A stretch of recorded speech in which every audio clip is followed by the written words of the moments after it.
outras APPs a gente identificou que, num primeiro momento, a legislação, em 85, ela era diferente da legislação que a gente tem hoje, já teve muita alteração, tanto com o novo Código Florestal, como também com outras leis que têm relação com a parte ambiental, e também os próprios parâmetros que foram utilizados na época, provavelmente por causa dos dados que eles tinham na época para utilizar, nos fez parecer que várias das espacializações que a gente tem ali, a gente não conseguiu nem identificar qual foi o conceito que estava por trás na espacialização. Por exemplo, a gente tem a situação aqui... Tu consegue aproximar para mim essa região aqui? A gente tem essa região aqui em torno da estação de tratamento.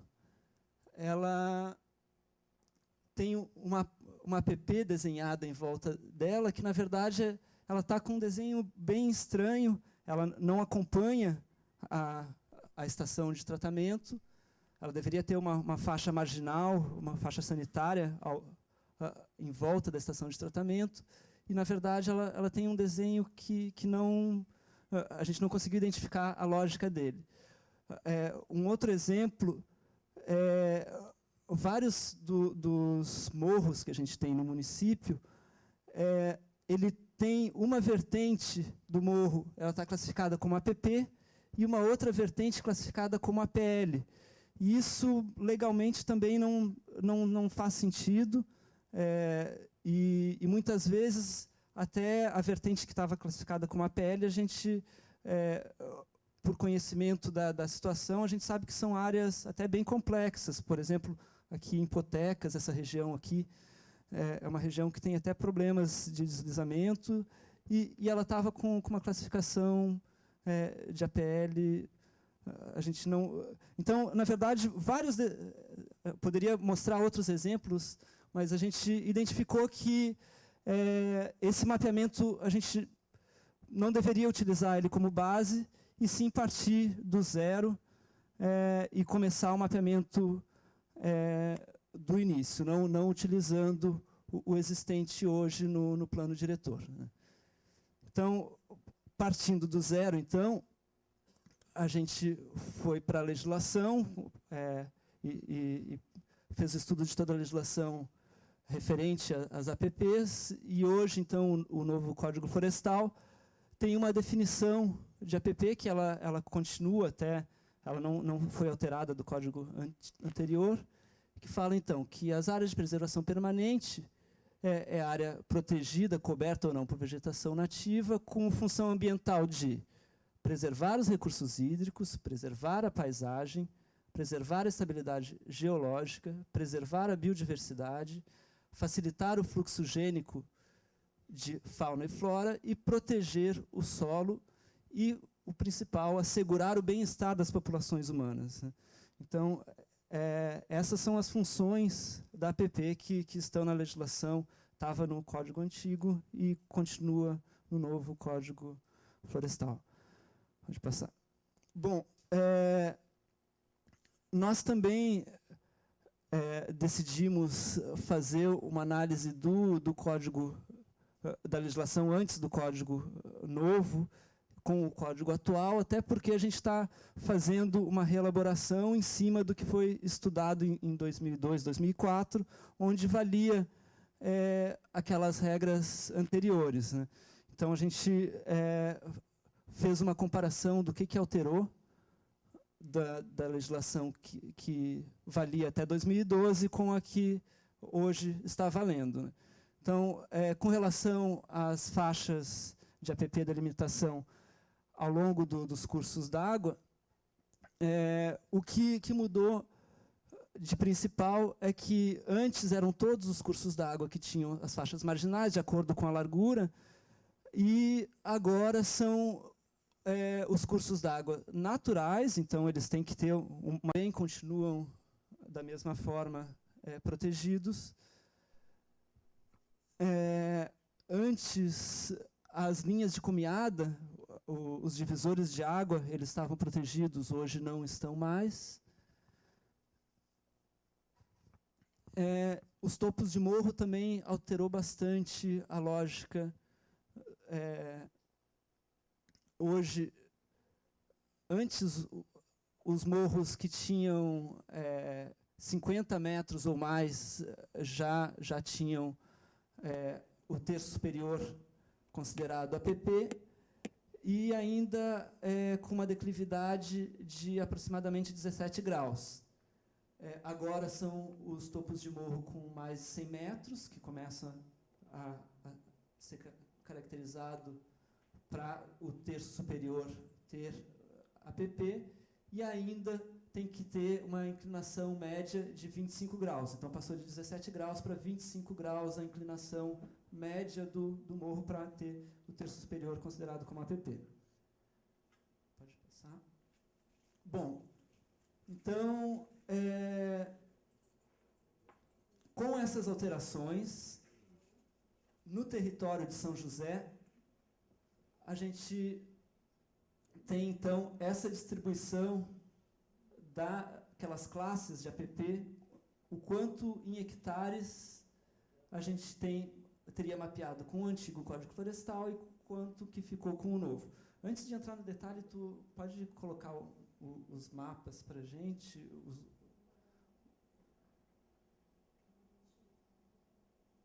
Isso, o antigo. Então, essa aqui é a espacialização de como ficaria as APPs no território de São José com a legislação antiga, antes de 2012, né, com a lei de 64, 65 e todas as alterações que tiveram depois. Pode mostrar. E assim ficou com o novo Código Florestal, a espacialização no território de São José. Volta. Então, dá para ver que os topos de morro reduziu bastante, as faixas marginais de curso d'água também reduziu bastante. Então, deu uma alteração significativa da espacialização das APPs no território, com a alteração do Código Florestal, né? Aí volta lá para o gráfico, então. Então, se a gente for ver os cursos d'água com menos de 10 metros de largura, praticamente ficou a metade do que era antes agora, né, as faixas de APP, porque saíram os cursos que são efêmeros, né, só os cursos d'água perenes agora que são mapeados. Os de mais de 10 metros de largura ficou a mesma coisa, encosta também a mesma coisa, as nascentes reduziu um pouco também, porque agora a gente não tem mais previsto as faixas de APP nas nascentes que não são contínuas também. O manguezal continua a mesma coisa, o topo de morro alterou bastante, né, como vocês viram, deu para ver no mapa, e aqui a gente vê em números também. Agora não tem mais a linha de cumeada, e também as alterações que tiveram nos reservatórios de água, nenhum dos reservatórios que tem em São José hoje se enquadram para ter APP, né? Então, a gente tem uma situação que, comparando o Código Florestal antes de 2012 e as alterações que tiveram após 2012, reduziu significativamente no território. Então, a gente tinha 6.240 hectares, somando todas aquelas áreas, que dava aproximadamente 44% do território com APP, e agora a gente tem 2.437 hectares, aproximadamente 17% do território com área de APP. Deixa eu só contribuir com isso. Isso a princípio, na nossa experiência nos vários municípios, em várias regiões do estado, né, de Santa Catarina, é bastante normal encontrar entre 40, 50 ou até mais do território com APP, quando se mapeia a APP a partir de uma interpretação que não está se escamoteando nenhum dos critérios da legislação. Né? Então, isso aqui não é uma realidade fora do normal. Em Santa Catarina, ter 40% a 60%, 50% a 40%, 60% de APPs, o problema é que os planos diretores dos municípios e os mapeamentos, né, como a gente viu já naquele de 85 e outros, isso não é nenhuma raridade, como a gente tem que fazer, chegar e enfrentar essa questão em todos os municípios, quando a gente faz uma interpretação e faz uma espacialização responsável, tecnicamente bem embasada, e com informações, com recursos, né, a gente sempre chega nessa faixa de 50% do território, né, dado o tipo de feições geográficas que a gente tem, de drenagem que a gente tem, de recursos hídricos. Né, isso é bastante normal, né, para o sul do país e para Santa Catarina. Então, não existia nada demais em São José ter 44, não existia nenhuma diferença de nenhum outro município que tenha mapeado corretamente suas APPs. Né? Se você encontrar um mapeamento de APP na legislação anterior com algo diferente de 50%, né, pode procurar.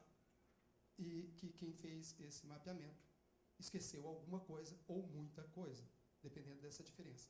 Já isso aqui não. Isso aqui é usando o mesmo critério, as mesmas informações iniciais e o que refletiu no território as restrições de alguns critérios, que talvez à primeira vista do cidadão e mesmo dos técnicos, sem experimentar a espacialização desses critérios, talvez não consiga dimensionar o tamanho dessa redução. Mas essa mesma redução... Mas é assustador, olho nu assim. É assustador. E em Minas Gerais, a gente fez um trabalho conjunto. Sentou geógrafo, advogado e arquitetos, sentamos e interpretamos a legislação, examinamos a forma de fazer essa espacialização. O Vinícius e a equipe que os geógrafos fizeram, né, mostraram, a gente refez, foi refinando, vendo se achava erros, procurando erros para ver se não... isso está sendo posto em primeira mão aqui, justamente num seminário técnico, com esse objetivo. Né, que a gente possa detectar a tempo, porque é muito sério essa questão. Né, e nós vamos ver logo mais o como isso pode se tornar sério com a palestra dos professores da UFSC. Né. O que acontece aqui? São poucos critérios que mudaram. Mudou de 17, de quantos por cento para 25? 17 graus para 25 graus. O que é 17 graus para 25 graus? O que é mudar de 50 metros para 100 metros? O que é mudar a palavra intermitente? É isso aí. Né? Uma redução de menos da metade das áreas. Pode voltar no mapa ali para a gente? Bom, o anterior. Então, a gente, olhando para esse mapa, né, a gente tem essas áreas desses maciços, desses morros que têm encostas íngremes que estavam, em parte, considerados como APP. Alguns aqui, agora coloca o outro. Praticamente nenhuma encosta. Né? Ficou aqui a Pedra Branca e lá onde tem aquela pedreira, lá no final do Alto Forquilhas. Né?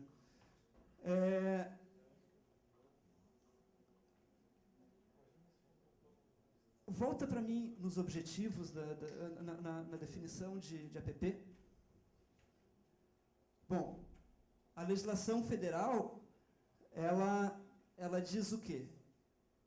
Que a APP ela tem a função de preservar os recursos hídricos, preservar a paisagem, preservar a estabilidade geológica, preservar a biodiversidade, facilitar o fluxo gênico de fauna e flora, proteger o solo, assegurar o bem-estar das populações humanas. Será que aquela espacialização, que na verdade é apenas a espacialização do que a legislação federal diz de APP, ela está dando conta de cumprir aquelas funções? Não, nenhuma. Bom, a gente tem... a gente poderia olhar várias daquelas funções e tentar ver se elas estão sendo cumpridas. Se elas, de alguma forma, a gente consegue cobrir aquelas funções. Eu acho que a principal delas que a gente tem é a última delas, que é assegurar o bem-estar das populações humanas. Todas as outras, elas visam assegurar também o bem-estar das populações humanas. E ainda dentro de assegurar o bem-estar das populações humanas, a gente pode olhar um aspecto do bem-estar da população humana, que é o risco. Que é se a gente consegue garantir que as famílias vivam com tranquilidade, que quando os pais forem trabalhar, eles, quando estiver chovendo, tenham a tranquilidade de saber que os seus filhos que estão em casa estão num lugar tranquilo, que não vai ter um desabamento e chegar em casa, os filhos estão soterrados, ou até que esteja numa área inundável e tenha que sair correndo do trabalho para levantar tudo que está dentro de casa.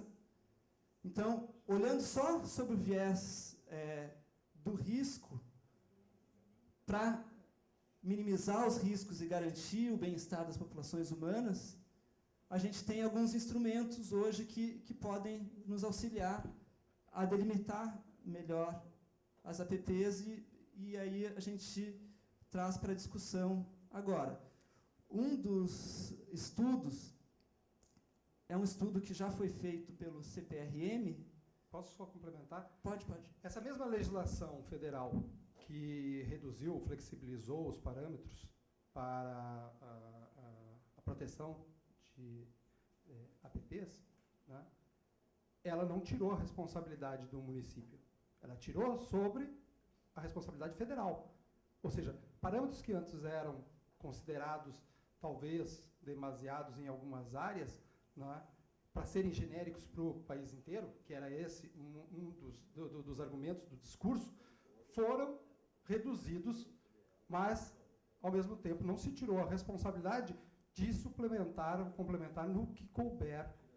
Ou seja, nós temos que, ao mesmo tempo que antes era mais comum falar em APP e todo mundo entendia APP é APP federal, sempre existiram áreas de preservação permanente, ou estaduais ou municipais, e agora, talvez, mais do que nunca, esse é um motivador desse seminário, a discussão do enfrentamento disso. Em parte, agora a gente não pode, e talvez não deva, e nem tenha como ficar só com o parâmetro federal, porque o parâmetro federal foi feito para um país continental, né, num momento em que houve essa vamos dizer assim, flexibilização, só que as nossas populações não estão mais seguras se a gente trabalhar só com esses parâmetros. Então, é um trabalho conjunto de buscarmos fazer uma definição, aquela que se reclamava. Ou seja, cadê o estudo técnico, cadê o conhecimento da realidade específica e que vá na distância suficiente, necessária, para responder àquelas funções que se mantiveram como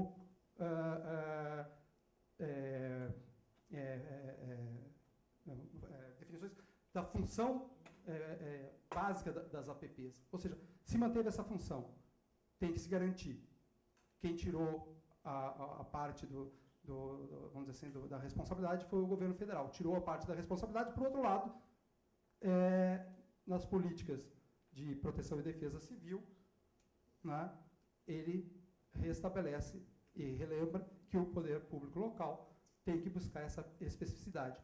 Uma das contribuições para essa especificidade, né, no governo federal foi esse mapeamento que o Vinícius vai mostrar agora e o que os professores da UFSC estão desenvolvendo, né, com a metodologia para o Ministério das Cidades, para todos os municípios que estão na lista, né, de municípios atingidos por desastres, e que, no caso, São José teve, assim como Florianópolis, uma área piloto da metodologia desenvolvida por os professores e a equipe deles para o Ministério das Cidades. Bom, uma das novas leis que vieram, que eu estava mencionando lá no início, é justamente a Lei de Proteção e Defesa Civil, e nela existem 2 mapeamentos previstos que deveriam ser feitos nos municípios considerados municípios que têm mais suscetibilidade a desastres. Um deles é esse feito pelo CPRM, na escala de 1 para 25 mil. Ele é um mapeamento das áreas suscetíveis a deslizamento, a movimentos de massa, né, todos os tipos de deslizamento de encostas, e também de suscetibilidade à inundação.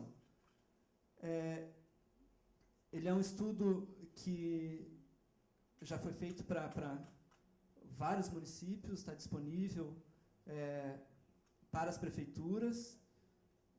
Ele foi feito numa escala para auxiliar no planejamento mesmo,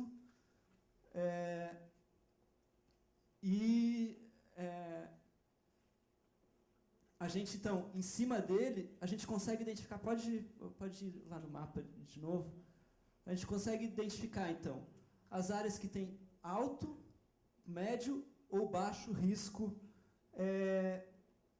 para deslizamento, e também as áreas com alto, médio ou baixo risco para inundação. Esse mapeamento ele utilizou vários dados de referência que nós estamos utilizando também. E aí, vamos fazer uma comparação dessa situação que o CPRM, junto com o IPT, mapeou, com aquelas APPs do Código Florestal, então as APPs federais, né? Então, as APPs do novo código, aqui a gente colocou as áreas de alto e médio risco de deslizamento e as áreas que têm alta suscetibilidade para inundação. Então, a gente tem as 2 classes, alta e média suscetibilidade para movimentos de massa, para os deslizamentos, e a alta suscetibilidade para inundação. E todas as classes mapeadas de APP que tem algum rebatimento no território de São José. Então, a gente pode ver que a maioria das áreas que tem alto risco de deslizamento, por exemplo, não estão cobertas pelas APPs hoje, né? Praticamente todas as áreas não estão cobertas pelas APPs. As APPs do Código Florestal, que é a APP geral para o Brasil inteiro, né? Não está considerando o território. Quando foi feito, não se pensava no território de São José, se pensava no território do Brasil como um todo. Então, não pode também querer que tudo esteja coberto. Mas levanta uma situação que a gente precisa, então, com base nessas informações que a gente precisa legislar a nível local e tentar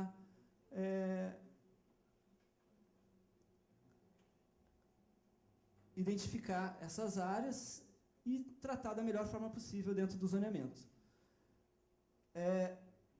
Só para vocês terem uma ideia, a gente tem lá o total de áreas mapeadas do novo Código Florestal e aqui o total de áreas de alta suscetibilidade só. Aqui pegando só o que tinha alta suscetibilidade ou para inundação ou para movimentos de massa, não com média suscetibilidade, mas dá quase o dobro de áreas que a gente tem mapeado, que estariam, então, descobertas pelas APPs federais. Então, com essa situação que foi mostrada agora, a gente tem, então, uma situação que a gente precisa, então. No que tange a questão do risco a desastres naturais, e pensando na qualidade da vida das famílias, das pessoas, aquelas APPs do novo Código Florestal, elas dão conta de atender às próprias finalidades previstas em lei da APP? Não. E o planejamento da ocupação do espaço deve enfrentar a necessidade de restringir as ocupações em áreas de risco? Sim. Então, esse é o questionamento que a gente gostaria de fazer e trabalhar com a sociedade agora em cima dessa questão. E tenho certeza, na verdade, que o estudo que vai vir agora, vai ser apresentado pela UFSC, vai nos ajudar bastante também nessas decisões que a gente tem que tomar na definição, não só de APP, mas também de outras áreas ligadas à questão ambiental, outras classes que a gente possa trabalhar dentro do uso e ocupação do solo no território de São José. Obrigado, Vinícius. Eu vou pedir que durante a última apresentação agora dos professores Joel e Juan, quem quiser pedir para fazer questionamento, já possa ir se inscrevendo. Eu já tenho a inscrição do vereador Amaury dos projetos, mais alguém, vice-prefeito também, e podem só levantando a mão ou passam o nome para um dos nossos estagiários e a gente vai colocando na ordem aqui. Por favor, Bianca, pode convidar os professores? Então, eu gostaria de convidar os professores Juan Flores e Joel Pelerran para fazerem essa segunda parte, então, da apresentação.